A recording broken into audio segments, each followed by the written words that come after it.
میں صرف 1 ماہ کے لیے آیا ہوں بی جان، اور یہ بات واضح کر دوں، میں سیرت کو طلاق دے کر جاؤں گا۔ سالار کی بات پر بی جان بے یقینی سے اسے دیکھنے لگی تھی۔ وہ 5 سال بعد امریکہ سے لوٹا تھا جب سب خوش تھے کہ سیرت اور اس کی شادی ہوگی، کیونکہ اس کی امریکہ جانے سے پہلے اس کے دادا نے مرنے سے پہلے زبردستی قسمیں دے کر سیرت سے اس کا نکاح کیا تھا۔ اس سے پہلے بی جان کوئی جواب دیتی کمرے کا دروازہ کھولتی ایک نازک سی حسین لڑکی کمرے میں داخل ہوئی۔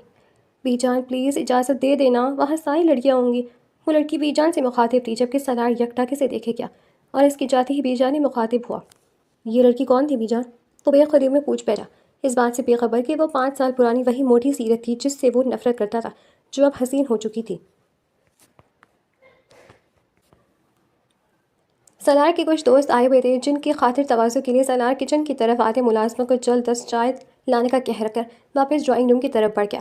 مگر جیسے ہی سالار کچن سے نکلا، گول مٹول چہرے پہ شرارتی مسکان لیے سیرت نے کچن میں قدم رکھا تھا۔ وہ آج ایک انتقامی کارروائی کرنے کے لیے کچن کی رونق بخش رہی تھی، ورنہ سیرت کو جتنا کھانے سے شغف تھا، کھانا بنانے سے اتنا ہی اس کی جان جاتی تھی۔ ویسے بھی وہ گھر بھر کی لاڈلی اکلوتی بیٹی تھی، تو کبھی کوئی اس پر سختی کرنے کا سوچ بھی نہیں سکتا تھا۔ سیرت پھر سے پانی نکال کر پیتی کنکھیوں سے چولہے پر موجود چائے کے برتن کو دیکھ رہی تھی۔ ملازمہ نے جیسے ہی چائے کے سارے لوازمات مکمل کیے، سیرت نے آگے قدم بڑھائے اور پھر اپنا بنا ملازمہ کے چھٹپٹاتے کہ سیرت چائے میں کافی مقدار میں نمک ملا چکی تھی۔ سیرت بیبی، یہ کیا کر رہی ہیں آپ؟ ملازمہ ہکا بکا سی اب کبھی چائے اور کبھی سیرت کو دیکھ رہے تھے۔ جو کرنا تھا میں نے کر دیا، اب جلدی سے اسے ڈرائنگ روم تک پہنچاؤ۔ سیرت بے فکری سے ہاتھ جھاڑتی پیچھے ہوئی تھی، جبکہ ملازمہ حیران و پریشان سی منہ کھولے اب چہرے پر رونے والے تاثرات لیے چائے کپوں میں ڈالنے لگی۔ سیرت نے ہاتھ میں پکڑی چاکلیٹ کے مزے لیتے ملازمہ کو اپنے ہدف کی طرف بڑھتے دیکھا تھا۔ اس کے لبوں پر بڑی محفوظ کن مسکراہٹ تھی، اور پھر بس کچھ ہی دیر کی بات تھی کہ گھر کے در و دیوار سالار کی ملازمہ پر چیخنے چلانے سے گونج اٹھے تھے، جس سے سیرت کے سینے میں ٹھنڈی سی پڑی تھی۔ صاحب وہ اس پہ میری غلطی نہیں ہے، وہ سیرت بیوی نے زبردستی مجھے ایسی چائے دیکھنے کو بھیجا تھا۔ ملازمہ چہرہ جھکائے تھر تھر کانپتی ہکلاتے ہوئے اپنی صفائی دے گئی، تو دوسری طرف سیرت کا نام سنتے ہی جیسے سالار کے منہ میں کسی نے کڑوا کریلا بھر دیا تھا۔ چہرے کے غزلات اور زرد اور غصے سے تن گئے تھے۔ یہ موٹی تو آج مجھ سے نہیں بچے گی۔ سالار کڑے تیور لیے وہاں سے ہٹ گیا تھا۔ سالار کو زیادہ تنگ و دو نہیں کرنی پڑی تھی۔ سیرت اسے اپنے کمرے سے باہر نہیں مل گئی تھی، اور اب سالار کے ماتھے پر بل دیکھے وہ ڈرنے کے بجائے اپنی لبوں پر در آنے والی مسکراہٹ کو دبا رہی تھی۔ تم موٹی دھرتی پر بوجھ فساد عورت، کیوں چائے میں نمک ملایا تم نے؟ بتاؤ مجھے۔ جانتی ہو میں اپنے دوستوں کے سامنے کتنا شرمندہ ہوا ہوں؟ سالار سیرت کے سر پر پہنچتا غصے سے گرائے تو سالار کے منہ سے اپنے لیے عورت کا لفظ سنتے سیرت نے اسے گھورا تھا۔ عورت نہیں ہوں میں، سمجھے تم؟ اور تمہارے ان چہیتے دوستوں پر میرا کچھ دن پہلے کا ادھار تھا، جب انہوں نے میرے کالج کے سامنے گول گپے کھانے پر میرا مذاق اڑایا تھا۔ جواباً اب سیرت بھی چیخ رہی تھی۔ وہ بھی محض 18 سال کی تھی، تو عورت کہے جانے پر اس کا چیخنا بنتا تھا، مگر اس کی موٹی جسامت کی وجہ سے سالار اکثر اسے عورت کہہ کر چڑھایا کرتا تھا۔ انہوں نے غلط کیا کہا تھا؟ ٹھیک ہی تو کہہ رہے تھے کہ زندگی میں پہلی بار ایک گول گپے تو گول گپا کھاتے ہوئے دیکھ رہے تھے۔ سالار نے تمسخرہ اڑایا تو سیرت کا بس نہیں چلا وہ اس کا حشر بگاڑ دے۔ سیرت کو سلگتے دیکھ کر سالار نے حس اٹھایا تھا۔ کچھ دیر پہلے کا غصہ مانند پڑنے لگا تھا۔ سالار چلار، میں تمہارا منہ توڑ دوں گی! سیرت چلاتی ہوئی جیسے ہی آگے بڑھی، گھر میں ان دونوں کے والدین کو انٹری ہوئی تھی۔ بیہیو سیرت! سیرت کی ماں نزہت بیگم نے اسے ٹوکا تو وہ دانت کچکچا کر رہ گئی۔ سالار اپنی چچی کو دیکھتے ہوئے اور چوڑا ہوا تھا، اور مزہ لینے کے لیے لگے ہاتھوں سیرت کی شکایت لگانے لگا۔ چچی، آپ کو پتہ ہے آج اس نے کیا کیا؟ میرے دوستوں کے لیے بن رہی چائے میں نمک ڈال دیا۔ جانتی ہے میں کتنا شرمندہ ہوا؟ سالار نے ایک ایک لفظ چبا کر ادا کیا تھا۔ اپنی بیٹی کی اس حرکت پر نزہت بیگم کو چپ لگ گئی تھی۔ اس سے پہلے وہ سیرت کو سلوتیں سناتی، وہ رونے کی ایکٹنگ کرتی اپنے باپ کے سینے سے جا لگی۔ بابا، اس کے اس شاندار دوستوں نے میرا مذاق اڑایا تھا، اور پھر اس سالار نے بھی مجھ پہ اتنا غصہ کیا تو بس مجھے غصہ آ گیا تھا۔ سیرت خود کو معصوم ظاہر کرنے کی کوشش میں تھی۔ نزہت، خبردار، جو تم نے ہماری بچی کو ڈانٹا تو یہی سڑیل ہے جو پہلے کچھ نہ کچھ ایسا کرتا ہے جس پر سیرت کو غصہ آتا ہے۔ سالار کے بابا اعظم صاحب سالار کو غصے سے دیکھتے سیرت کی حمایت کرنے لگے، تو سالار نے کوف سے سر جھٹکا اور ایک ناگوار نظر سیرت پر ڈالتا وہ اپنے کمرے میں چلا گیا تھا۔ ایسا پہلی بار نہیں ہوا تھا کہ سیرت کو غلطی کے باوجود پیار مل رہا تھا۔ یہ ہر روز کی کہانی تھی کہ سیرت اپنے ماں باپ، 2 بڑے بھائیوں اور تائی کے ساتھ دادا دادی کی بھی چہیتی تھی، اور ایسی صورتحال پر سالار ہمیشہ صبر کے گھونٹ بھر کر رہ جایا کرتا تھا۔ سیرت بیٹا، چائے میں نمک کون ڈالتا ہے؟ نیکسٹ چینی ڈالنا، اور اتنی ڈالنا کہ اس کا اس کے دوستوں کا کڑوا پن دور ہو جائے۔ اعظم صاحب کے شرارتی انداز میں صلاح دینے پر سیرت اب ہنستے ہوئے اپنے بابا سے، عظیم صاحب سے الگ ہوتی بڑے بابا سے جا لپٹی تھی، جبکہ نزہت بیگم سب کو سیرت کی حمایت کرتے دیکھ کر افسوس سے بس نفی میں سر ہلا سکی تھی۔ روز رات سونے سے پہلے سیرت اور سلار کا معمول تھا کہ وہ دونوں کچھ وقت دادا دادی کے ساتھ لازمی گزارتے تھے، لیکن اس دوران ان کی ضد ہوتی تھی کہ جب دونوں میں سے ایک دادا دادی کے پاس ہو تو دوسرا وجود وہاں دکھائی نہ دے۔ لیکن چونکہ وہ دونوں ایک دوسرے سے بڑھ کر ضدی تھے، اس لیے ہر روز لڑائی جھگڑے کے بعد بھی ایک ساتھ ان کے کمرے میں آن وارد ہوتے تھے۔ سلار اپنے فون پر مگن آگے بڑھ رہا تھا تو سیرت سلار سے پہلے دادا دادی کے کمرے میں جانے کے خیال سے تیز رفتاری سے قدم اٹھا رہی تھی، جس کے نتیجے میں راہ داری کے موڑ پر دونوں کا زبردست ٹکراؤ ہوا اور سیرت اپنی پیشانی پر لگی چوٹ پر اب واویلا مچانے لگی۔ اس کی پیشانی زور سے سلار کے پاس اسے ٹکرائی تھی، لگی تو سلار کو بھی تھی، لیکن وہ شور مچانے کے بجائے خمشقی نگاہوں سے سیرت کو گھورا تھا۔ پھتر انسان، توڑ دیا میرا سر! ایک ہاتھ پیشانی پر جمائے سیرت نے دہائی دی تو سلار کے لبوں پر تمسخرانہ مسکراہٹ نے جگہ لی تھی۔ میں پھتر ہوں تو تم موٹی جسامت والی ہتھنی ہو جس پر اتنی سی چوٹ کا اثر ہونا تو نہیں چاہیے۔ سلار کا نشانہ ہر بار کی طرح سیرت کا پھولا ہوا وجود تھا۔ جی نہیں، میں نرم روئی کا گولا ہوں، تم کسی سخت پتھر سے کم نہیں۔ سیرت اپنا درد بھولتی دبدباؤ لڑنے کا تیار ہوئی تھی۔ سیرت کے خود کی تعریف کرنے پر سلار کی نظر اس کے وجود پر ٹک سی گئی تھی۔ بلاش میں اس میں تو کوئی شک نہیں تھا کہ وہ سرخ و سفید رنگت کی مالک ہونے کے ساتھ نرم و ملائم، تھوڑا بھاری وجود ہونے کی بدولت نرم روئی سے بنی گڑیا ہی معلوم ہوتی تھی۔ اپنی آنکھوں کی گستاخی کا احساس ہوتی سلار دل میں سخت پیشمان ہوا تھا۔ ہٹو آگے سے، مجھے بی جان کے پاس جانا ہے، نظریں چلاتے سلار نے کہا تو جواباً سیرت، جسے مزید پنکھ کے لیے بغیر سکون نہیں مل رہا تھا، اس نے غصے سے اپنے ہاتھ کا مکہ بنائے سلار کے بازو پر مارا تھا۔ ایسے کیسے ہٹ جاؤں؟ تمہیں پتہ ہے میں بدلہ لیے بغیر مجھے کھانا ہضم نہیں ہوتا۔ مجھے چوٹ تمہارے اس بازو کی وجہ سے آئی ہے نا، تو یہ بھگتے گا۔ سیرت بولتے ساتھ ہی اپنی کارروائی مکمل کرتی سلار سے دور بھاگی تھی۔ پاگل موٹی عورت، مجھے بھی چوٹ لگی تھی، تم پھولوں سے بنی ہوئی تھوڑی ہو۔ ٹھہر جاؤ، میں بتاتا ہوں تمہیں۔ سلار نے کینا تو اس نظر سے دیکھتے اس کے پیچھے بڑھا تو وہ اسے منہ چڑھاتے ہوئے سامنے موجود کمرے کا دروازہ کھولتی اندر جا گھسی تھی۔ یہ کمرہ جنت خاتون اور ان کے شوہر مشتبہ صاحب کا تھا۔ دادا جان پلیز مجھے چھپا لیں۔ سیرت چیختے ہوئے مشتبہ صاحب کی طرف بڑھی تو انہوں نے شفقت سے اس کے لیے اپنی باہیں پھیلائی تھی۔ دادا جان آج آپ بیچ میں نہیں آئیں گے، میں آپ کی چہیتی کو نہیں چھوڑوں گا۔ اس کی زبان کے ساتھ اب ہاتھ بہت چلنے لگے ہیں۔ اگلے ہی لمحے سلار تن پن کرتا کمرے میں داخل ہوا تو دونوں بزرگ انسان تعصب سے ان دونوں کو دیکھ کر رہ گئے تھے۔ جن میں ان کی جان بستی تھی تو وہ دونوں اتنا ہی ایک دوسرے کی جان کے دشمن تھے۔ مجال ہے میرے بڑے ہونے کا لحاظ کر لے۔ سلار کا بس نہیں چل رہا تھا کہ وہ سیرت کو آنکھوں سے ہی پسند کر دے۔ سلار غصہ تھوک دو، ادھر آؤ میرے پاس۔ بی جان نے ہاتھ میں پکڑی تسبیح ایک طرف رکھتے سلار کو بلایا تو وہ غصے سے سر جھٹکتے ہوئے ان کے پاس آتا ان کی گود میں سر رکھے لیٹ گیا تو وہ نرمی سے اس کے بالوں میں انگلیاں چلانے لگی تھی۔ بی جان یہ مکہ مار کر آئیے مجھے، سلار نے شکایت لگائی، لیکن اب آواز میں پہلے جیسی سختی غائب تھی۔ سیرت بری بات بیٹا، تم ایسی بدتمیزی والی حرکتیں کب سے کرنے لگی؟ بی جان کا سیرت کو ڈانٹنا سلار کے سینے میں ٹھنڈ ڈال گیا تھا۔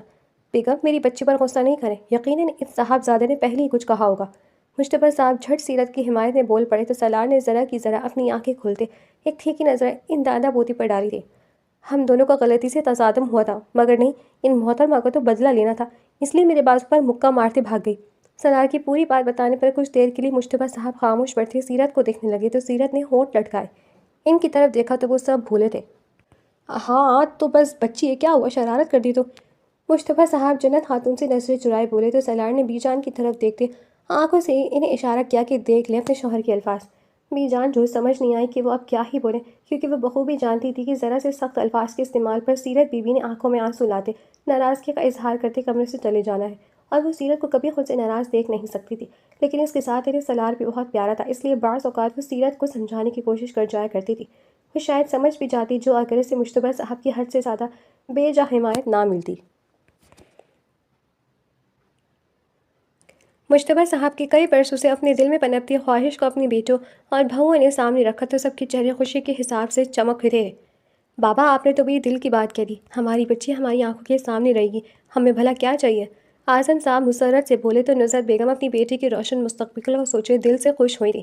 مشتبہ صاحب سلار اور سیرت کے نکاح کا ارادہ باندھ چکے تھے اور اب ان کے والدین پر ذمہ داری ڈال دی تھی کہ وہ ان دونوں سے ان کی رضامندی لے۔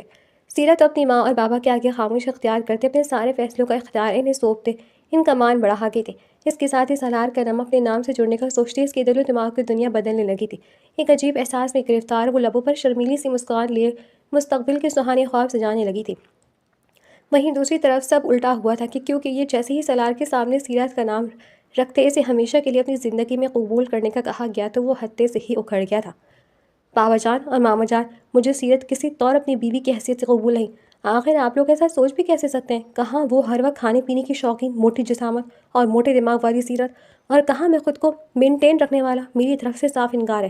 سلار بغیر روکے اپنے ماں باپ کے چہروں کی طرف دیکھتے بولتا چلا گیا تھا، مگر سلار ہی تمہارے اعظم صاحب نے اسے کہنا چاہا تھا کہ یہ خواہش اس کے دل عزیز شخصیت کی جانب سے ہے، مگر وہ تو آگے سے کچھ سننے کو تیار ہی نہیں تھا، اس لیے ان کی بات کو ٹوک گیا۔ معافی چاہتا ہوں بابا جان، مگر پلیز مجھ پر دباؤ نہیں ڈالی گا، جس کے نتیجے میں شاید میں کوئی انتہائی قدم اٹھانے پر مجبور ہو جاؤں گا۔ سلار سرد لہجے میں اپنی بات مکمل کرتا ان کے کچھ بولنے سے پہلے ہی وہاں سے چلا گیا تھا۔ پیچھے وہ دونوں میاں بیوی پریشانی کے عالم میں ایک دوسرے کی طرف دیکھ کر رہ گئے تھے۔ سلار اس سارے معاملے پر تھوڑا مضطرب تو تھا، مگر پھر یہ سوچتے خود کو مطمئن کرنے لگا کہ جب سیرت بھی اس کا نام سنتے فٹ سے انکار کر دے گی تو یقیناً یہ بات وہیں دب جائے گی اور پھر صرف اسے ہی مورد الزام نہیں لڑایا جائے گا۔ مگر وہ اس بات سے بالکل لائم تھا کہ سیرت ایک مشرقی لڑکی ہونے کا حق ادا کرتے اپنی جیون ساتھی چننے کا اختیار بڑوں کو سونپ چکی تھی۔ اس سے اگلے دن اس سے پہلے اعظم صاحب سلار کا انکار مشتبہ صاحب تک پہنچاتے وہ اچانک دل کے عارض میں مبتلا ہوئے، ہاسپٹل میں جا ایڈمٹ ہوئے تھے۔ ان کی اس طرح طبیعت بگڑنے پر گھر کے سبھی افراد سب کچھ بھولے بس ان کی صحت یابی کی دعاؤں میں مگن ہو گئے تھے۔ مشتبہ صاحب کے جیسے ہی کچھ طبیعت سنبھلی تو سب نے شکر کا سانس بھرا تھا۔ سبھی فرداً ان سے ملاقات کرنے گئے تھے، مگر ان سب میں سیرت کی حالت بہت خراب تھی۔ وہ مشتبہ صاحب کے ہوش میں آ جانے کے باوجود رو رو کر نڈھال ہو پڑی تھی۔ اس نے سب سے زیادہ وقت مشتبہ صاحب کے ساتھ گزارا تھا، پھر ڈاکٹرز کے بہت کہنے پر بھی وہ ان کے پاس سے ہٹنے کو تیار نہیں تھی۔ مگر جب سلار کمرے میں آئے تو مشتبہ صاحب نے خود نرمی سے سیرت کو باہر جانے کو کہا تو وہ بمشکل اپنے آنسو صاف کرتی کمرے سے چلی گئی تھی۔ سلار مشتبہ صاحب کے پاس آ کر ان کا نقیب سا ہاتھ پکڑے بس خاموشی سے کھڑا ہو گیا تھا۔ سلار، میرا دل مجھے دغا دے رہا ہے یار، تو کیا تم میری ایک بات مانو گے؟ اسے میری آخری خواہش ہی سمجھ لو۔ مشتبہ صاحب بالکل دھیمی آواز میں بولے تھے۔ اپنے دل کو مصبور بنائیں یار، اور پلیز ایسی ویسی باتیں کرتے مجھے ایموشنل نہیں کریں۔ سلار بھی جواباً انہی کے انداز بولا تو ان کے لبوں پر مسکراہٹ آئی تھی۔ تم سیرت سے نکاح کر لو سلار، اور یہ میری دلی اور آخری خواہش ہے، تو کیا تم اس خواہش کا مان رکھو گے؟ مشتبہ صاحب سلار کے ہاتھ پر گرفت مضبوط کرتے ہوئے بولے۔ امید بھری آنکھیں اس پر ٹکا گئی تو سلار دم سادے ان کا چہرہ دیکھتا چلا گیا تھا۔ وہ جو اپنے ماں باپ کے سامنے دھڑلے سے انکار کر چکا تھا، اب لاکھ چاہ کر بھی اپنے لبوں کو حرکت نہیں دے سکا تھا۔ بے بسی کی انتہا پر کھڑا وہ چہرے پر بس اسپاٹ بن لیے کچھ بولے بغیر اس بات میں سر ہلا گیا تو مشتبہ صاحب کے وجود میں زندگی کی ایک نئی لہر دوڑ سی گئی تھی، اور پھر آنن فانن ہسپتال میں ہی نکاح خواہ اور گواہوں کا بندوبست کیا گیا، کیونکہ مشتبہ صاحب کی طبیعت مکمل سنبھلنے میں ہی نہیں آ رہی تھی۔ اعظم صاحب اور ان کی بیوی شازیہ بیگم سلار کا رپورٹنگ کا انداز اچھے سے سمجھ رہے تھے، مگر فی الوقت اس کا اور سیرت کا نکاح ان کے دلوں کو سکون پہنچانے کے لیے کافی تھا۔ مستقبل میں سیرت کے حوالے سے سلار کے دل کے بدل جانے کی اچھی امید لیے نکاح کی کارروائی میں شریک تھے۔ نکاح کے وقت تھوڑی دیر کے لیے مشتبہ صاحب کو جو طبیعت تھوڑی دیر کے لیے حوصلہ افزائی نظر آئی تھی، وہی مشتبہ صاحب اپنی لاٹھی کا لال چنری میں مغین چہرہ دیکھتے مسکراتے ہوئے اپنی آنکھیں بند کر گئے، اور پھر ان کی آنکھیں دوبارہ کھل نہیں سکی تھیں۔ ان کی خاموشی کے ساتھ ہی ان کے وجود سے اٹیچ مشینوں کا شور بلند ہوا تو انہوں کے احساس سے سب کی چیخیں بلند ہوئی تھیں۔ سیرت بھاگتے ہوئے مشتبہ صاحب سے جا کر لپٹی، انہیں زور زور سے پکارنے لگی تھی، مگر ان کا وجود بے جان ہو چکا تھا۔ سیرت اپنی آہو بکا کا اثر نہ ہوتے دیکھ کر بالکل ہی اپنے حواس چھوڑ دیے تو وہ بے ہوش ہو کر ایک طرف گرنے کو تھی تب اعظم صاحب اسے سہارا دے گئے تھے۔ کمرے میں افراتفری کا منظر تھا، تھوڑی دیر پہلے کا خوشی کا منظر اب غم میں ڈھل چکا تھا۔ مشتبہ صاحب کی جدائی سب کے دلوں پر قیامت برپا کر گئی تھی۔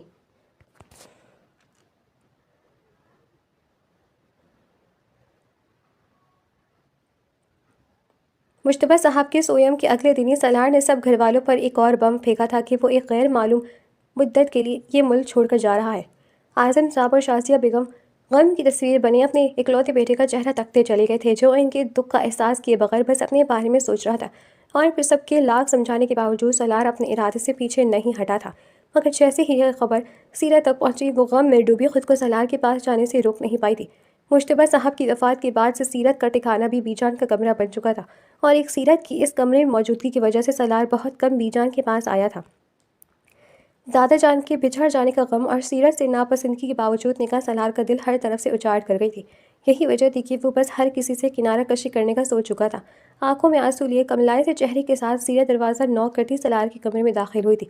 وہ اس وقت سلار سے اپنا بدلہ رشتہ فی الوقت بھولی ہوئی تھی۔ اسے بس اپنے ایک عزیز رشتے کے بعد دوسرے قریبی رشتے کو دور جانے نہیں دینا تھا۔ وہ بے شک ہر وقت سلار سے لڑتی پائی جاتی تھی، مگر ایک ساتھ رہتے اس کے دل میں سلار کو لے کر ایک انسیت لازمت موجود تھی۔ سلار جو کہ پوری سنجیدگی کے ساتھ اپنے جانے کے لیے پیکنگ میں مصروف تھا، سیرت کو اپنے کمرے میں دیکھ کر چونکا تھا۔ وہ سیرت کو قطعاً اپنے سامنے دیکھنے کا خواہاں نہیں تھا۔ وہ چہرے پر ناگواری سے اسے دیکھنے لگا، جس سے انجان سیرت آنکھوں میں آنسو لیے بلکتی ہوئی ایک بار پھر اپنے پیارے دادا جان کو یاد کرتی سلار کے بازو پر سر ٹکائے رو دی تو کچھ دیر کے لیے سلار ساکت ہوا تھا۔ سالار، تم نہیں جاؤ پلیز، میں کیسے رہوں گی تمہارے بغیر؟ دادا، ابو اور اب تم۔ ہچکچاتے بھرتے سیرت نے ابھی اپنی بات مکمل بھی نہیں ہو پائی تھی جب سالار ایک جھٹکے سے اسے قوت سے دور دھکیل گیا۔ تو سالار کے اس عمل پر ہکا بکا ہوتے سیرت نے حیران ہوتے اسے دیکھا تھا۔ ان دونوں کی عمر میں 5 سال کا فرق تھا، مگر سیرت نے کبھی اس فرق کو درمیان میں لانے کی زحمت نہیں کی تھی۔ وہ ہمیشہ سالار سے ایسی ہی بات کرتی تھی جیسے وہ اس کا ہم عمر ہو، اور اس کی یہ حرکت سالار کو بہت بری لگتی تھی، اور آج بھی سیرت کا اسے تم کہہ کر مخاطب کرنا سالار کو آگ لگا گیا تھا۔ اس کی سیرت کو لے کر ناپسندگی اور غصہ سوا نیزی پر پہنچا تھا۔ سالار کے مطابق رشتہ بدلنے کے باوجود سیرت اپنی ہر درمی کی بدولت اسے عزت دینے کو تیار نہیں تھی۔ سالار نے اس وقت بالکل سیرت کی دماغی حالت کا اندازہ لگانے کی زحمت نہیں کی تھی۔ وہ بس اپنے بنائے مفروضوں پر قائم سیرت کو انہی تنازعوں میں پرکھ رہا تھا۔ خبردار، جو کوئی فضول بات تم نے مجھ سے کی یا پھر ہمارے درمیان بنے رشتے پر دل و دماغ میں کوئی خوش فہمی پالی تو۔ سالار کا سخت اور سرد لب و لہجہ سیرت کے سن ہوتے اعصاب پر مزید بھاری پڑا تھا۔ سیرت آنکھیں پھاڑے سالار کو دیکھ رہی تھی، جو اسے بہت بیگانہ سا لگا تھا۔ مجھے تو لگا تھا کہ یقیناً تم بھی اس نکاح پر خوش نہیں ہوگی، کیونکہ ہمیشہ تم میری زندگی اجیرن کرنے پر لگی ہوتی ہوگی، مگر میں غلط تھا۔ تم نے سوچا کہ آخر تم جیسی موٹے وجود کی مالک لڑکی سے کون شادی کرے گا، اور اگر کوئی کرتا بھی تو یقیناً مجھ جیسا فٹ فاٹ انسان نہیں ہوتا۔ اس لیے اندھے کو کیا چاہیے 2 آنکھیں، تو تم اس نکاح کو سچی مان بیٹھی، مگر میں اس نکاح کو نہیں مانتا۔ دادا جان کی طبیعت کو دیکھتے وقتی طور پر میں بے بس ہوا تھا، مگر چونکہ اب وہی نہیں رہے تو میں کسی صورت تم جیسی بدتمیز لڑکی کو اپنی زندگی میں قبول نہیں کروں گا۔ سالار اعظم اپنے اندر کا سارا غصہ اور غم سیرت کے نازک اور ناتواں وجود پر نکالتا اسے پتھر کا بنا گیا تھا۔ سیرت غم کی مورد بنی اس ظالم انسان کا چہرہ دیکھتی رہ گئی تھی جو اس کی ذات کی دھجیاں اڑا گیا تھا۔ وہ اس وقت اپنی ذات کے فخر و غرور میں مبتلا سیرت کی عزت نفس پر گہری چوٹ لگا گیا تھا۔ جاؤ یہاں سے، اور اب دوبارہ مجھے شکل مت دکھانا۔ ایک صرف تمہاری وجہ سے میں اپنا گھر چھوڑ کر جا رہا ہوں، کیونکہ مجھے لگتا ہے اگر یہاں رہا تو میرے دماغ کی کوئی رگ پھٹ جائے گی۔ سالار نے غرانے پر سیرت کے وجود کو ایک جھٹکا سا لگا اور وہ جلدی سے پلٹی تھی۔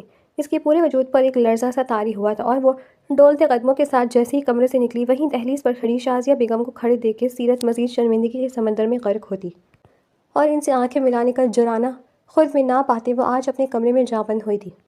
شازیہ بیگم کے دل و دماغ میں اپنے بیٹے کے لیے ہر الفاظ پر دکھ، تعصب اور افسوس کے سائے پھیلنے لگے تھے۔ شازیہ بیگم دکھ کی کیفیت میں گھری ہوئی کمرے میں جانے کے بجائے وہیں سے پلٹ گئی تھی۔ سالار آنے والے وقت سے انجان خود کو پتھر بناتے پتھریلے الفاظ بولتے یہ بھول گیا تھا کہ اگر اسے کبھی واپسی کا سفر کرنا پڑا تو وہ کس بلبوتے پر اپنے حق میں لڑے گا۔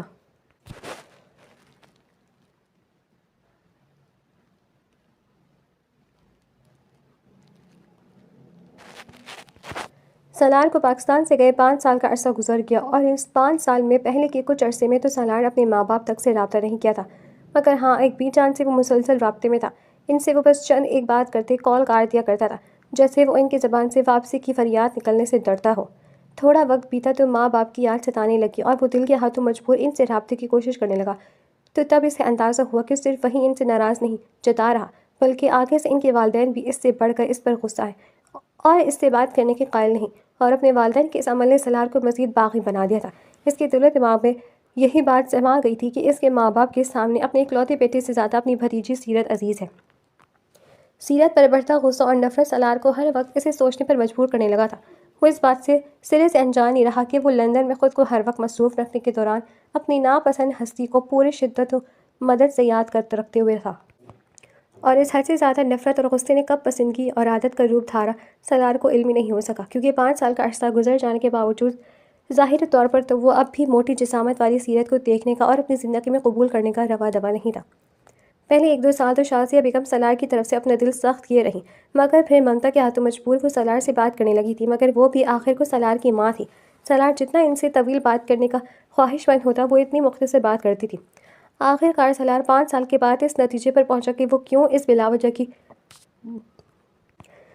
جلاؤ وطنی کی سزا سہے، اس لیے وہ اپنے اس خود ساختہ جلاؤ وطنی کے ختم کرنے، اس جلاؤ وطنی کی جڑ کو ہی اپنی زندگی سے ختم کرنے کے ارادے سے پاکستان اپنے گھر واپس پلٹ آیا تھا۔ اس کی واپسی پر سب کے دلوں میں اس امید نے جگہ بنائی تھی کہ وہ اب اس کی اور سیرت کی شادی ہو جائے گی۔ اعظم صاحب اور شازیہ بیگم کے ساتھ سیرت تو شروع سے ہی سالار کے خیالات کو جانتی تھی، مگر پھر سالار کے پاکستان سے جانے اور مکمل لا تعلقی اختیار کرنے پر باقی سب بھی بخوبی سمجھنے لگے تھے کہ سالار جو سیرت سے بنے رشتے میں کوئی دلچسپی نہیں اگر ہوتی تو وہ سیرت سے لازماً رابطے میں رہنے کی کوشش کرتا، سلار جو اپنے گھر والوں کی طرف سے ہر قسم کی توقع لیے واپس آیا تھا، مگر جب سب نے بغیر کوئی گلہ شکوہ کیے اس کا استقبال کیا تو وہ اس کا بنجار بنا دل سکون کی دوبیس وادیوں میں ڈولنے لگا تھا۔ اپنا گھر، اپنے قریبی لوگ میں آ کر سلار کچھ پرسکون سا تھا۔ گھر میں سیرت کے بڑے بھائیوں کی شادیاں ہو چکی تھی اور دونوں کی طرف ایک ایک بچہ بھی تھا جو اب ہر طرف گھر میں رونق لگائے رکھتے تھے۔ سلار کو گھر آئے 2 دن ہو چکے تھے اور ان 2 دنوں میں سلار نے لاشعوری طور پر سیرت کے وجود کو ہر طرف ڈھونڈا تھا۔ موٹی چڑیل شاید اب اور موٹی ہو گئی ہوگی، اسی لیے سامنے نہیں آ رہی۔ سیرت کا 5 سال پرانا سراپا دماغ کے پردوں پر لہرایا تھا، وہ منہ کے زاویے بگاڑتے بڑبڑایا تھا۔ سلار جس مقصد کے لیے واپس آیا تھا، اسے پورا کرنے کے لیے اس نے بہت سوچ سمجھ کر بی جان کا انتخاب کیا تھا کہ ایک وہی اس کی بات سمجھ جایا کرتی تھی۔ وہ ان کے سامنے ساری بات رکھتے سیرت کو طلاق دینے کا فیصلہ بھی سنا دینا چاہتا تھا۔ وہ اس طرح سیرت کو ہمیشہ اپنے نام کے ساتھ باندھ کر نہیں رکھ سکتا تھا، وہ ابھی فی الوقت سیرت کو اس نام نہاد رشتے سے آزاد کر دینا چاہتا تھا تاکہ وہ کسی اور کے ساتھ اپنی نئی زندگی کی شروعات کر سکے۔ بی جان، میں یہاں صرف 1 ماہ کے لیے آیا ہوں اور آپ پر واضح کر دوں کہ آپ سیرت کو طلاق دے کر ہی واپس جاؤں گا۔ سلار کے منہ سے نکلے الفاظ پر بی جان بے یقینی سے اس کا چہرہ دیکھتی رہ گئی تھی۔ اس سے پہلے کہ وہ کچھ بولتی، ایک نازک خوبصورت ہنسی لڑکی بولتے ہوئے کمرے میں داخل ہوئی تھی۔ بی جان پلیز اجازت دے دینا، وہاں ساری لڑکیاں ہوں گی۔ وہ لڑکی بی جان سے مخاطب تھی اور بی جان کے علاوہ دوسرے وجود سے وہ واقعی میں انجان تھی یا پھر پتہ نہیں انجان بننے کا ڈرامہ کر رہی تھی۔ سلار یک ٹک سے دیکھے جا رہا تھا کیونکہ بدلتے وقت کے باوجود ایک شناسائی کی رمق اس کے چہرے سے عیاں ہو رہی تھی۔ یہ لڑکی کون تھی بی جان؟ اس لڑکی کے کمرے سے جاتے ہی سلار بی جان سے مخاطب ہوا تھا۔ وہ اس بات سے ناواقف تھا کہ وہ جس موٹی سیرت سے نفرت کرتا تھا، یہ نازک اور خوبصورت دبلی پتلی حسینہ وہی سیرت ہے جو گزرے 5 سالوں میں خود میں بہت سے بدلاؤ لا چکی تھی۔ اس نے سلار کو ایسے اگنور کیا تھا جیسے وہ اس کمرے میں موجود ہی نہ ہو۔ تم بھی نہیں پہچان پائے نا؟ خیر، پہچان تو اب بھی نہیں پائے تھے کہ یہ ہماری وہی سیرت ہے جو چلبلی سی ہر وقت چہکتی رہا کرتی تھی، مگر جب سے تمہارے دادا اور تم گئے ہو وہ سیرت تو کہیں کھو ہی گئی تھی۔ بی جان کھوئے ہوئے انداز سے بولتی سلار کو گہرا دھچکا دے گئی تھی۔ سلار کے سامنے سیرت کا بیفور اور آفٹر آل والا سراپا لہرائے تو اس قدر تبدیلی پر وہ حیران ہی رہ گیا تھا۔ بی جان، میں پھر آپ کے پاس آتا ہوں۔ سلار اپنی سابقہ باتوں کو بھولے جلدی سے بی جان کے کمرے سے نکلتا چلا گیا تھا، جبکہ بی جان نے پریشانی سے سلار کی پشت کو تکا تھا جو سیرت کو طلاق دینے کے الفاظ اپنے منہ سے نکالتے انہیں دکھ اور پریشانی میں مبتلا چھوڑ گیا تھا۔ سیرت کمرے سے نکلتی آگے بڑھی تو سلار نے تیزی سے اس کے سامنے آتے اس کا راستہ روکا تو سیرت کے ماتھے پر بل پڑتے چلے گئے تھے۔ لگتا ہے وقت کے ساتھ سلام کرنے کی تمیز بھی تم بھول گئی ہو۔ سلار نے نہ چاہتے ہوئے بھی اسے سلگایا تھا۔ آج سلار کی نظریں بڑے حق سے اس کے چہرے کا طواف کر رہی تھی اور ان نظروں کی تپش سیرت کو بری طرح سے جھلسا رہی تھی۔ یہی سمجھ لیں، سیرت نے جواب دیتے ساتھ ہی ایک طرف سے ہو کر وہاں سے گزر جانا چاہا تھا۔ اوہ ناٹ بیڈ، لگتا ہے سلام کرنا بھولی ہو مگر خود سے بڑوں کو عزت دینے کی عقل آ گئی ہے۔ سلار سیرت کے منہ سے نکلے کچھ الفاظ کو ہی پکڑ چکا تھا جس سے سیرت کا موڈ اور بگڑا تھا۔ میں اجنبی کے ساتھ ایسا ہی ایک تکلف بھرا برتاؤ رکھنے کی قائل ہوں۔ اب راستے سے ہٹیں، مجھے اجنبی افراد سے زیادہ بات کرنا بھی پسند نہیں۔ سیرت بڑے اعتماد سے سلار کی آنکھوں میں آنکھیں ڈالے بولی تو ایک پل کو سلار کو واقعی میں آج اپنے سامنے کھڑی سیرت اجنبی ہی لگی تھی۔ وقت کے ساتھ دماغی کمزوری میں مبتلا ہو گئی ہو کیا، جو ہمارے درمیان موجود رشتہ بھول گئی ہو؟ سلار نے استحاثی انداز اپنایا تو جواب میں سیرت کے لبوں پر بھی تمسخرانہ مسکراہٹ نے جنم لیا تھا۔ بالکل نہیں بھولی، سب اچھے سے یاد ہے، اپنی توہین بھی اور اس خاص رشتے سے آپ کی بے زاری بھی، مگر اب مجھے لگ رہا ہے کہ آپ سب بھول گئے۔ تو فکر نہیں کریں، میں سب یاد دہانی کروا دوں گی اور پھر بہت جلد اس نام نہاد رشتے سے رہائی بھی حاصل کر لوں گی۔ سیرت ہر ایک لفظ چبا کر بولتے نخوت سے ناک سکڑتے سلار کو اپنے الفاظ سے خاموش کرواتی چلی گئی تھی۔ سلار کچھ دیر کے لیے جامع تو صاف وہیں کھڑا رہ گیا تھا۔ آج سیرت کے الفاظ اور اس کا ہر انداز سلار کو باور کروا گیا تھا کہ جیسے وہ واقعی اس سیرت کو نہیں جانتا۔ اس کے بعد جب بھی دونوں کا سامنا ہوا، سیرت سلار کے کچھ بولنے سے پہلے ہی اس کے سامنے سے ہٹ جایا کرتی تھی اور اگر وہ کچھ کہتا بھی تو انسنی کرتی آگے بڑھ جاتی تھی۔ رات کے کھانے کے وقت بھوک نہ ہونے کی وجہ سے سلار کو اب رات کے 12 بجے بھوک لگنے لگی تو وہ کچن میں چلا آیا تھا۔ فریج میں پڑا کھانا پسند نہ آنے پر وہ خود ہی کچھ ہلکا پھلکا بنانے کی تیاری کرنے لگا اور پھر جیسے ہی وہ اپنا کھانا بناتا ڈائننگ ٹیبل پر بیٹھا، سیرت بھی کچن میں چلی آئی تھی۔ سلار کو پہلے سے کچن میں دیکھتے اس کے قدم رکے مگر پھر وہ سر جھٹکتی فریج کی طرف جاتی پانی کی بوتل نکالتے پلٹی تھی۔ سیرت آ جاؤ، مجھے کھانے میں جوائن کرو۔ سلار کا انداز ایسا تھا جیسے دونوں میں بڑا دوستانہ ہو۔ نہیں، میں اپنے بے وقت کھانے کی عادت چھوڑ چکی ہوں، سیرت سنجیدگی سے جواب دیتی کچن سے نکلنے لگی تو سلار نے پھر سے اسے پکارا تھا۔ سیرت بے شک کھاؤ نہیں مگر تھوڑی دیر یہاں بیٹھ تو سکتی ہو۔ سلار خود کو بہت اکیلا محسوس کر رہا تھا اور کچھ دماغی کشمکش نے اسے تھکا سا دیا تھا۔ سیرت اس کے الفاظ پر ٹھہری تو سالار کو کچھ امید بندی، مگر اگلے لمحے وہ بغیر پلٹے چلی گئی تو سالار کا چہرہ بجھ سا گیا تھا، کھانے سے بھی دل بھر گیا تھا۔ وہ نظریں چکائے پلیٹ میں چمچ ادھر ادھر گھمانے لگا۔ جب کانوں میں ماں کی آواز پڑی تو وہ چونکا تھا۔ کوشش جاری رکھو بیٹا جی، کیا پتہ کب معافی مل جائے، کب پتھر دل پہلے کی طرح نرم پڑ جائے، کیونکہ اس نرم دل کو پتھر بنانے والے بھی تم ہی تھے۔ شازیہ بیگم کی باتوں پر سالار نے ناسمجھی سے ان کی طرف دیکھا۔ کیا سیرت نے انہیں کچھ بتایا تھا؟ تم جاتے وقت جو کچھ سیرت کو بول کر گئے تھے، اس کی جس طرح تذلیل کی تھی میں نے اپنے کانوں سے سنی تھی، اور اس کے بعد اگر سیرت علیحدگی کا بھی فیصلہ کرتی ہے تو مجھے حیرت نہیں ہوگی، مگر دکھ لازمی ہوگا کہ میں نے اسے ہمیشہ اپنی بہو کے روپ میں دیکھا ہے۔ شازیہ بیگم سالار کی طرف دیکھے بغیر بولتے ہوئے کرسی پر ٹک گئی تو سالار اپنی جگہ سے اٹھتا ان کے قریب آ کر گھٹنے زمین پر جمائے ان کی گود میں سر رکھ گیا تھا۔ مگر میں اب علیحدگی نہیں چاہتا ماما، اور اسے میری خود غرضی نہیں سمجھیے گا۔ وہ موٹی سی پتلی ہو گئی تو ہی میرا ارادہ بدلا ہے، مگر یہ مکمل سچ نہیں ہے۔ وہ لندن میں گزرے 5 سال میرے اعصاب پر سوار رہی ہے، اور جب سامنے آئی تو ایسا لگا جیسے میرے دل کا کوئی کھویا ہوا حصہ واپس مل گیا ہے۔ مجھے اسے منانا ہے ماما۔ سالار دھیرے دھیرے سے اپنے دل کا احوال اپنی ماں کو سنا گیا تو ان کی آنکھوں میں آنسو جمع ہوئے تھے۔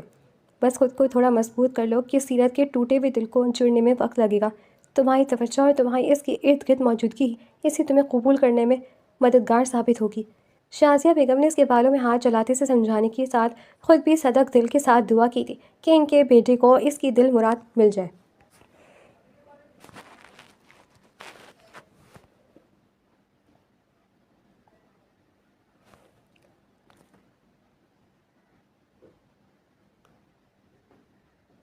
سیرت لاؤنج بیٹھی اپنے بھتیجے سے کھیلتی ہنس رہی تھی جب سالار بھی اسی طرف صوفے پر فاصلے پر آ بیٹھا تھا۔ سیرت نے حسب معمول اپنے بھتیجے کو باہوں میں بھرے وہاں سے جانا چاہا، لیکن اس سے پہلے اس کی بھتیجے کی سالار پر نظر پڑی، وہ اس کے پاس جانے کو مچل اٹھا تھا۔ وہ اپنی توتلی آواز میں چاچو کی گردان کرتا سیرت کی باہوں سے سیدھا سالار کی طرف جھکا تو اس کے ڈرنے کے ڈر سے سیرت کو سالار کے قریب ہونا پڑا تھا۔ سالار نے خوش دلی سے ہنستے ہوئے بچے کو تو پکڑا ہی تھا، ساتھ ہی وہ کمال جرارت سے سیرت کا ہاتھ بھی پکڑ گیا تھا جس سے سیرت نے لب بھیجے تھے۔ ہاتھ چھوڑے میرا، سیرت مزاحمت کرتی جھٹپٹائی تھی۔ ادھر بیٹھ سکتی ہو صوفے پر، اب کاٹنے نہیں آ گئی۔ سالار کا انداز چپتا ہوا تھا۔ آپ کی موجودگی میری خاردار ہے، سمجھے؟ سیرت چیختے ہوئے دل میں لا کر بولی تو لمحے بھر کو سالار کا چہرہ اسپاٹ ہوا تھا۔ ایسی لا تعلق اختیار کرنے سے ہمارے درمیان الجھے معاملات سلجھیں گے نہیں۔ سالار نے تحمل سے کہتے سیرت کے ہاتھ پر گرفت مضبوط کی تھی۔ میں ان الجھے معاملات کا حل تلاش کر چکی ہوں، اور وہ ہے صرف اور صرف علیحدگی۔ سیرت نے بولتے ساتھ جیسی ارد گرد نظر دوڑائی، اسے اپنا بڑا بھائی وہاں سے پلٹتا دکھائی دیا تھا۔ وہ یقیناً ان دونوں کو ایک ساتھ دیکھ کر جان بوجھ کر پلٹے تھے۔ سالار نے بھی اس کی نظروں کے تعاقب میں دیکھا تھا۔ بھائی کو پکارنے کی ضرورت نہیں، وہ بھی یقیناً چاہتے ہم آپس میں بات کریں۔ سیرت کا بھائی کی پکار کے لیے کھلتا منہ دیکھ کر سالار بولا تو سیرت نے غصے سے لب بھیجے، اس سے گھورا تو وہ بچے کی وجہ سے زیادہ اونچی آواز میں بات بھی نہیں کر سکتی تھی۔ بھائی ان باتوں سے ناواقف ہے جو آپ کی زبان شریف سے میری نکلی تھی، جو اگر انہیں وہ بتا دوں تو یہی میرے بھائی آپ کو مجھ سے 100 فٹ کی دوری پر بھی برداشت نہیں کریں گے۔ سیرت کے لب و لہجے میں اپنے بھائیوں کے لیے مان اور غرور تھا، جبکہ اس کے الفاظ پر سالار وہ وقت اور اپنی شکستہ ذہنیت کو یاد کرتے شرمندہ ہوتے نظریں جھکا گیا کہ آج واقعی میں اس کے پاس اپنی صفائی کے لیے الفاظ نہیں تھے۔ میں جو اپنے دادا جان کو کھونے کے بعد ان کو یاد کرتے جذباتی ہو گئی تھی، اور جذباتی پن آنسو بہاتے آپ کو اپنا سمجھتی کندھے کا سہارا لے گئی تھی، مگر جس طرح آپ نے جھٹکا تھا خود سے کسی اچھوت انسان کی فیلنگ آئی تھی۔ سیرت نے پچھلا حساب کتاب کھولا تو سالار اپنے لبوں کو کاٹنے لگا، کچھ کہنے کی ہمت ہی نہ ہو رہی تھی۔ دادا جان کو کھونے کے بعد کسی اور اپنے اور قریبی انسان کو کھونے کا ایک احساس دل کو کھچوا کے لگانے لگا، تو میں نے سوچا میں آپ کی منتیں کرتے آپ کو روک لوں۔ سب گھر والے پہلے غمگین تھے، تو یوں آپ کا جانا سب کا تو ڈرے تھا، مگر اس دن میری عزت نفس یوں رون دی گئی اور میرے خلوص کو اتنا غلط جانچا گیا کہ مجھے لگنے لگا کہ میری سانسیں ہی بند ہو جائیں گی۔ سیرت بغیر سالار کی کوئی سوال کیے خود سے ہی اپنی آپ بیتی کروا دہرا رہی تھی، اور سالار 5 سال پہلے اپنی زبان سے نکلے لفظوں کی تکلیف آج بھی سیرت کے لب و لہجے میں محسوس کرتے شرمندگی کی اتھاہ گہرائیوں میں دھنستا جا رہا تھا کہ اپنی صفائی کے لیے سوچتے الفاظ تو کہیں گم ہو گئے تھے۔ سالار کے چہرے کا اسپاٹ پن اور اپنے ہاتھوں پر اس کی کمزور گرفت دیکھتے سیرت ہاتھ چھڑواتی اس کے پاس سے اٹھ گئی تھی۔ اس بار سالار نے اسے روکنے کی کوشش نہیں کی تھی۔ اس کے بعد سے سالار نے سیرت کا سامنا کرنا چھوڑ دیا تھا۔ اسے سیرت کی الزام دیتی آنکھوں میں دیکھنا مشکل لگنے لگا تھا۔ وہ جو ہر بات کو ماضی جانتے بھول جانا چاہتا تھا، نہیں جانتا تھا کہ جس پر گزری ہو اس کے لیے وقت کوئی معنی نہیں رکھتا۔ سالار نے خود کو بزنس میں بے حد مصروف کر لیا تھا، اور اس کے یوں پیچھے ہٹ جانے پر شازیہ بیگم نے افسوس کا اظہار کیا تھا کہ جب وہ لفظوں کی دھار سے زخم دینا جانتا ہے تو اب وقت آنے پر ان زخموں پر مرہم رکھنے کا حوصلہ بھی اس میں ہونا چاہیے تھا۔ آج بہت درد ہونے کی وجہ سے سالار سر شام میں ہی گھر آ گیا تھا، ورنہ تو اس کی واپسی سب گھر والوں کے سونے کے بعد ہوتی تھی۔ گاڑی سے نکلتے سالار جیسے ہی لاؤنج میں داخل ہوا، اسی وقت حواس باختہ سی آنکھوں میں آنسو لیے سیرت اپنی بھتیجی کو لیے اس کے سامنے آئی تھی۔ بچے کی پیشانی سے خون نکل رہا تھا، شاید وہ کہیں گر کر چوٹ لگوا چکا تھا۔ اس سے پہلے کہ سالار کوئی سوال کرتا سیرت بول پڑی تھی، سالار پلیز میرے ساتھ ہسپتال چلیں، اس کا بہت خون بہہ رہا ہے، پلیز جلدی کریں۔ سیرت نے افراتفری مچائی تو سالار اپنا سر درد بھولے وہیں سے پلٹا تھا۔ سیرت نے گھر میں بھی کسی کو کچھ نہیں بتایا تو اور سامنے سالار کو دیکھتے وہ بس پریشان سے اس کے ساتھ گھر سے نکل آئی تھی۔ بچے کے زخم کی ڈریسنگ ہو رہی تھی تو سیرت لب بھیجے کانپتے وجود کے ساتھ اپنے چہرے کا رخ بدل گئی تھی۔ اپنی مسز کو سنبھالیں، یہ ایسے ریئیکٹ کریں گی تو بچہ کیسے سنبھلے گا؟ ڈیوٹی پر موجود نرس کے بولنے پر سالار نے چونکتے ہوئے سیرت کو دیکھا اور پھر وہ گہری سانس بھرتے سے خود سے لگا گیا تھا۔ سیرت کو بھی جیسے فی الوقت سہارے کی ہی ضرورت تھی جو وہ سالار سے دور نہیں ہوئی تھی۔ یہ لیں، اب آپ کا بیٹا بالکل ٹھیک ہے اور اپنی ماما کی نسبت بہادر بھی ہے جو رونے کے بجائے ہنس رہا ہے۔ نرس نے بچے کو سالار کی طرف بڑھایا تو اب خود سنبھالتی سیرت اس نرس کے الفاظ پر خفت زدہ سی سرخ چہرے کے ساتھ سالار سے دور ہوئی تھی۔ کچھ سالار سے نزدیکی اور کچھ نرس کا اس کے بھتیجے کو ان کا بیٹا سمجھنے کی غلط فہمی سیرت کو نظریں جھکانے پر مجبور کر گئی تھی، جبکہ سالار آنکھوں میں مسرت لیے سب انجوائے کر رہا تھا اور سر درد بھی کافی حد تک کم ہو چکا تھا۔ آپ کا کور بہت شاندار ہے سر، اور آپ کا بیٹا بھی بہت خوبصورت ہے، لگتا ہے آپ دونوں سے اس نے نقوش چرائے ہیں۔ نرس کچھ زیادہ ہی باتونی تھی جو پرچے پر کچھ لکھتی بولتی ہی جا رہی تھی۔ سیرت نے ناک سکیڑتے کچھ بولنا چاہا مگر سالار بڑی خوش اخلاقی سے نرس کا شکریہ ادا کرنے لگا تو سیرت نے اسے گھورا تو آگے سے سالار نے اسے بھی مسکراہٹ پاس کر دی تھی۔ سیرت بچے کو لیے جلدی سے وہاں سے نکلی تو سالار بھی جلدی سے اس کے پیچھے پڑا اور چند منٹ بعد ہی اس کے ہم قدم ہو گیا تھا۔ سالار نے کوئی نہ کیسے اپنے ساتھ چلتی سیرت اور بچے کو دیکھا تھا۔ کیسا مکمل منظر تھا کہ سالار کے دل و دماغ میں خوش کن تڑاوٹ سی اترتی چلی گئی تھی۔ آپ نے اس نرس کو غلط فہمی دور کیوں نہیں کی؟ گاڑی بیٹھی ہی سیرت غصے سے بھری بولی تو سالار نے اس کا بغور جائزہ لیتے گاڑی سٹارٹ کرتے آگے بڑھائی تھی۔ کیسی غلط فہمی؟ تم میری بیوی نہیں ہو کیا؟ سالار بڑے سکون سے بولتا سیرت کو دانت کچکچانے پر مجبور کر گیا۔ ہاں البتہ یہ چنو منو ہمارا بیٹا نہیں بلکہ بھتیجا ہے، مگر کوئی بات نہیں، مستقبل میں ہمارا بیٹا اور بیٹی تو ہوں گے ہی، تو کیا غلط ہوا؟ سالار بے باکی سے بولتا سیرت کو شرم سے لال کر گیا تھا۔ آپ کو شرم آ رہی ہے مجھے ایسی بات کرتے ہوئے؟ سیرت چاہ کر بھی اپنی آواز میں غصہ شامل نہیں کر سکی تھی کیونکہ دل تو سالار کے سابقہ الفاظ پر ایک الگ کی لے میں دھڑکنے لگا تھا۔ بالکل نہیں، بیوی سے کیسی شرم؟ سالار نے جیسے سیرت کو زج کرنے کا ارادہ کر لیا تھا۔ بیوی نہیں ہوں میں آپ کی، سمجھے؟ سیرت اونچی آواز میں بولی تو سالار نے بھی جیسے سمجھتے ہوئے اسبات میں سر ہلایا تو سیرت کو سکون ملا مگر پھر سالار کے منہ سے نکلتے الفاظ اسے بے چین کر گئے تھے۔ ہاں جانتا ہوں بیوی نہیں منگوہا ہو، مگر بے فکر ہو، میں بہت جلد تمہاری اپنے کمرے تک رخصتی کا انتظام کرنے والا ہوں اور پھر تبھی اپنے کیے کی معافی تلافی زبانی اور عملاً طریقے سے کروں گا۔ سالار نے بڑی آسانی سے اپنا پروگرام ظاہر کیا تھا۔ ایسا کچھ نہیں ہوگا، مجھے نہیں کروانی کوئی رخصتی۔ سیرت نے اپنے دل کی دھڑکنوں کی تیز رفتار پر قابو پاتے انکار کیا تھا۔ تبھی سالار نے گاڑی کو سڑک کے کنارے لا کر بریک لگاتے اپنا مکمل رخ سیرت کی طرف کیا تو وہ جز بزز سی ہو کر رہ گئی تھی۔ اس کا بھتیجا سکون سے اس کی گود میں سو رہا تھا۔ اتنی جلدی معاف نہیں کرنا تو نہ کرو، میں بار بار معافی مانگنے کو تیار ہوں، مگر پلیز میری روش پر چلتے میری جیسی خود غرض نہیں بننا۔ دادا جان کے ساتھ سب گھر والے ہم پر نظر ٹکائے بیٹھے ہیں تو بس ایک موقع دو، میں تمہیں ہمیشہ خوش رکھوں گا کہ ماضی کی تمام یادیں تمہارے دماغ سے مٹا دوں۔ ہاں البتہ مٹا تو نہیں سکتا مگر آگے اتنی خوش کن یادیں تمہارے دماغ میں بھر دوں گا کہ وہ سب دھندلا جائیں گی۔ سالار بڑی فرصت سے سیرت سے مخاطب تھا، ایسے کہ وہ اب سیرت کو منا کر ہی دم لے گا۔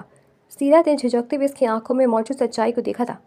ہمارا بچپن جیسا گزرا تمہارے سامنے ہے، تو ایسی صورت میں شاید میرا رد عمل بھی زیادہ برا نہیں تھا۔ سالار نے اپنے حق میں دلیل لی تو سیرت نے ایک گہری سانس بھری تھی۔ بھائی بڑے تھے اور ایک آپ ہی تھے جو مجھے کچھ میسر تھے، مگر آپ کو بھی ہمیشہ مجھ سے بڑا بننے کا شوق چڑھا رہتا تھا، بس اسی لیے آپ کو خود کی طرف متوجہ کرنے کے لیے لڑائی جھگڑی مول لیتی رہتی تھی۔ سیرت نے بھی خود کا دفاع کیا تو سالار کے لبوں پر مسکراہٹ آئی تھی۔ تو اب رخصتی کے لیے مان جاؤ نا، تاکہ میری توجہ ہمیشہ تمہاری طرف ہی رہے، اور پھر شادی کے بعد باقی کی لڑائی جھگڑے بھی جاری رکھنا۔ برا نہیں مانوں گا کیونکہ دل کا ایک کونا وہ سب شرارتیں یاد کرتے اداس سا ہے۔ سالار نے پہلے شوق پن سے اسے چھیڑا اور پھر آخر میں اداسی سے بھری لہجے میں بولا تو سیرت کے لیے کچھ بولنا محال ہوا تھا۔ گاڑی چلائیں نا، گھر میں سب میری غیر موجودگی پر پریشان ہو رہے ہوں گے۔ کسی ہاں یا نہ کے بغیر سیرت کے لہجے کی بدلتی ٹون پر ہی سالار کو اس کی رضامندی کا پتہ چل گیا تھا تو وہ مسکراتے ہوئے گاڑی آگے بڑھا گیا تھا۔ شکریہ، سالار نے گھر پہنچتے پر سیرت کی گاڑی سے اترنے پر کہا۔ تو وہ جواباً ایک مسکراتی نظر اس پر ڈالتی گھر میں داخل ہو گئی، تو سالار بھی پرسکون سا اس کے پیچھے آیا تھا۔